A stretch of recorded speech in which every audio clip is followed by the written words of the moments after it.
মার্কিন পররাষ্ট্রমন্ত্রী ব্লিংকেনকে চিঠি। যুক্তরাষ্ট্রের নিষেধাজ্ঞায় অস্বস্তিতে র্যাব, অচলাবস্থার সমাধান চায়।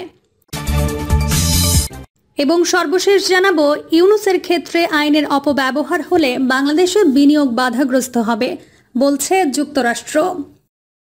এতক্ষণ শুনছিলেন সংবাদ শিরোনাম, এবার বিস্তারিত।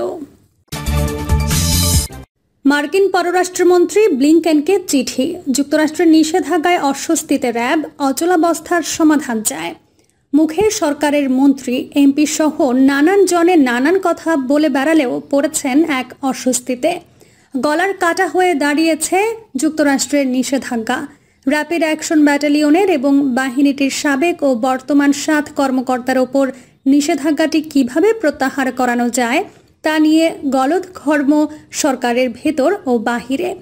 গুরুতর মানবাধিকার লঙ্ঘনের অভিযোগে র্যাব ও সংস্থাটির সাবেক বর্তমান 7 কর্মকর্তার ওপর নিষেধাজ্ঞা দেয় যুক্তরাষ্ট্র।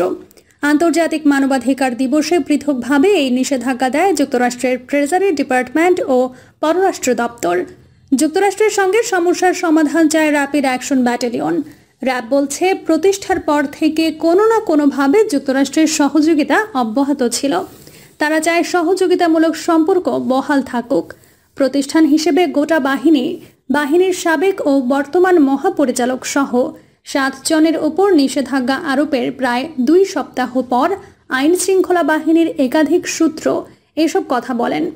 তারা জানান, যুক্তরাষ্ট্রের পররাষ্ট্র ও রাজস্ব দপ্তরের নিষেধাজ্ঞা নিয়ে বাহিনীটির ভেতর অস্বস্তিতে আছে। এই নিষেধাজ্ঞার যৌক্তিকতা নিয়ে যে যাই বলুক, র্যাব চায় সরকার এই অচলাবস্থার একটা সমাধান খুঁজে বের করুক। একটি প্রশিক্ষণ চালুর ব্যাপারে র্যাব যুক্তরাষ্ট্রকে শিগগিরই চিঠি দেবে বলেও জানা গেছে। এদিকে র্যাপিড অ্যাকশন ব্যাটালিয়ন ও সংস্থাটির সাবেক বর্তমান 7 কর্মকর্তার বিরুদ্ধে নিষেধাজ্ঞা পুনর্বিবেচনার জন্য যুক্তরাষ্ট্রের পররাষ্ট্রমন্ত্রী অ্যান্টনি ব্লিংকেনকে অনুরোধ জানিয়েছে পররাষ্ট্রমন্ত্রী। নতুন বছরের শুভেচ্ছা জানিয়ে অ্যান্টনি ব্লিংকেনকে লেখা চিঠিতে পররাষ্ট্রমন্ত্রী এই অনুরোধ জানান বলে বলা হয়েছে। র্যাবের আইন ও গণমাধ্যম শাখার পরিচালক কমান্ডার খন্দকার আল মঈন বলেন, র্যাবের সঙ্গে মার্কিন যুক্তরাষ্ট্রের সহযোগিতামূলক সম্পর্ক আছে। র্যাব এই সম্পর্ক টিকিয়ে রাখতে চায়। ঠিক কোন কোন খাতে যুক্তরাষ্ট্রের সহযোগিতা পেয়েছে র্যাব জানতে চাইলে খন্দকার আল মঈন বলেন, যুক্তরাষ্ট্রের international criminal investigation training assistant প্রোগ্রামের আওতায় 2011 সাল থেকে র্যাবের কর্মকর্তারা প্রশিক্ষণ পাচ্ছেন। ওই বছরের সেপ্টেম্বর থেকে নভেম্বর পর্যন্ত প্রথমে মার্কিন প্রশিক্ষকেরা বিভিন্ন ব্যাটালিয়নে যান এবং অধিনায়কদের সঙ্গে কথা বলেন। পরের বছর আনুষ্ঠানিকভাবে ইন্টারনাল ইনকোয়ারি সেল কাজ শুরু করে। 2019 সাল পর্যন্ত পর্যায়ক্রমে 5টি ব্যাচ এই প্রশিক্ষণ পায়। প্রশিক্ষণের বিষয় ছিল মানবাধিকার, মর্যাদা, অপরাধ তদন্ত ও জিজ্ঞাসাবাদের ধরন।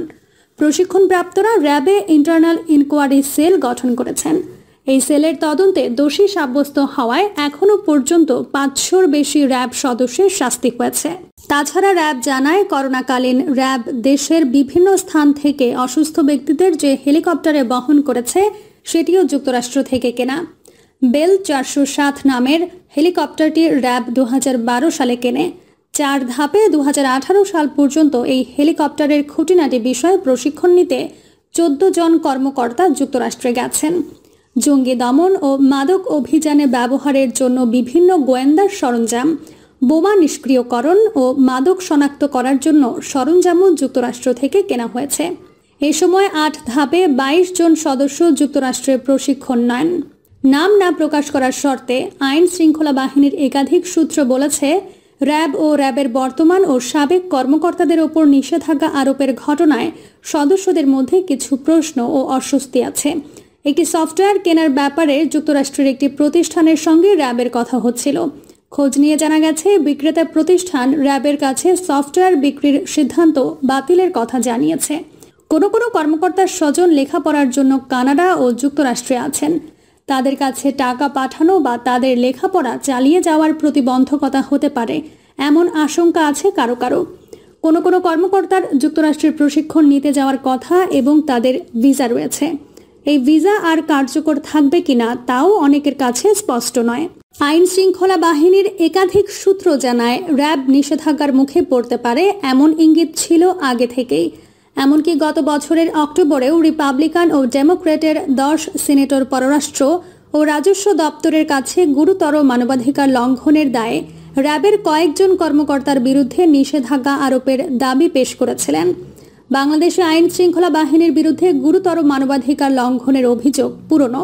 র্যাব গঠনের 10 মাসের মাথায় 2005 সালে ঢাকায় মার্কিন দূতাবাসের এক ফাঁস হয়ে যাওয়ায় তার বার্তায় বিচার বহির্ভূত হত্যাকাণ্ডের প্রেক্ষাপট উল্লেখ করে একজন কর্মকর্তা সে সময় লিখেছিলেন 2007 সালে নির্বাচন সহ মার্কিন স্বার্থ সংশ্লিষ্ট ইস্যুতে র্যাবের কর্মকাণ্ডের প্রভাব পড়তে পারে। পুলিশের সঙ্গে ক্রসফায়ারে মৃতের সংখ্যা বাড়ছে এবং র্যাব ক্রসফায়ারে হত্যার সংখ্যা 100 ছাড়াতে যাচ্ছে, এই ছিল ওই তার বার্তার শিরোনাম। র্যাব কর্মকর্তাদের প্রশ্ন 2005 সালে উদ্বেগ প্রকাশের এত বছর পর এই নিষেধাজ্ঞা দেন। কিন্তু যে কারণেই এই নিষেধাজ্ঞা আসুক, র্যাব চায় কূটনৈতিকভাবে এর সমাধান হোক। তাদের আশঙ্কা আগামী নির্বাচন পর্যন্ত আরও নানান ঝামেলা তাদের পোহাতে হতে পারে। 2007 থেকে 10 সাল পর্যন্ত র্যাবের মহাপরিচালক ছিলেন হাসান মাহমুদ খন্দকার। তার কাছে প্রশ্ন ছিল নিষেধাজ্ঞা আরোপের জন্য বিচার বহির্ভূত হত্যাকাণ্ড ও গুমের কথা বলেছে মার্কিন পররাষ্ট্র ও রাজস্ব দপ্তর। এই অভিযোগগুলোর তদন্ত করে দেখা প্রয়োজন কিনা। জবাবে স্পেনে বাংলাদেশের সাবেক এই রাষ্ট্রদূত ও সাবেক পুলিশ মহাপরিদর্শক প্রথম আলোকে বলেন, যুক্তরাষ্ট্রের সুনির্দিষ্ট বিষয়ের উল্লেখ করতে পারত। তারা বাংলাদেশের বন্ধু প্রতিম রাষ্ট্র। কূটনৈতিক আলাপ আলোচনার মাধ্যমে এই বিষয়গুলো নিয়ে দুই দেশ কথা বলতে পারত। তিনি র্যাবের মহাপরিচালক থাকা অবস্থায় কোনো বিচার বহির্ভূত হত্যাকাণ্ড বা গুমের ঘটনা ঘটেছে কিনা জানতে চাইলে হাসান মাহমুদ খন্দকার বলেন, হত্যার ঘটনা ঘটতে পারে, কিন্তু সেটা বিচার বহির্ভূত কিনা তা বলবেন আদালত। আগেই কোনো ঘটনাকে বিচার বহির্ভূত হত্যাকাণ্ড বলার সুযোগ নেই। অভিযানে গেলে অনেক ঘটনাই ঘটে। কেউ কেউ অপরাধমূলক ঘটনায় জড়াতে পারে, তাদের বিরুদ্ধে ব্যবস্থাও নেওয়া হয়। তবে ঢালাওভাবে অভিযোগ দেয়া ঠিক না।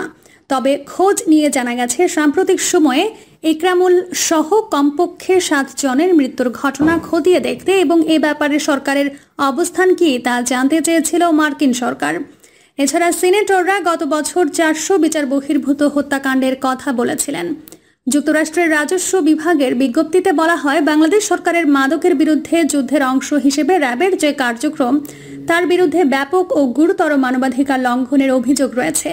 এই মানবাধিকার লঙ্ঘন ও আইনের শাসনের প্রতি অবজ্ঞা যুক্তরাষ্ট্রের জাতীয় নিরাপত্তার স্বার্থ ও বাংলাদেশের মানুষের অর্থনৈতিক উন্নতিকে হুমকির মুখে ফেলেছে।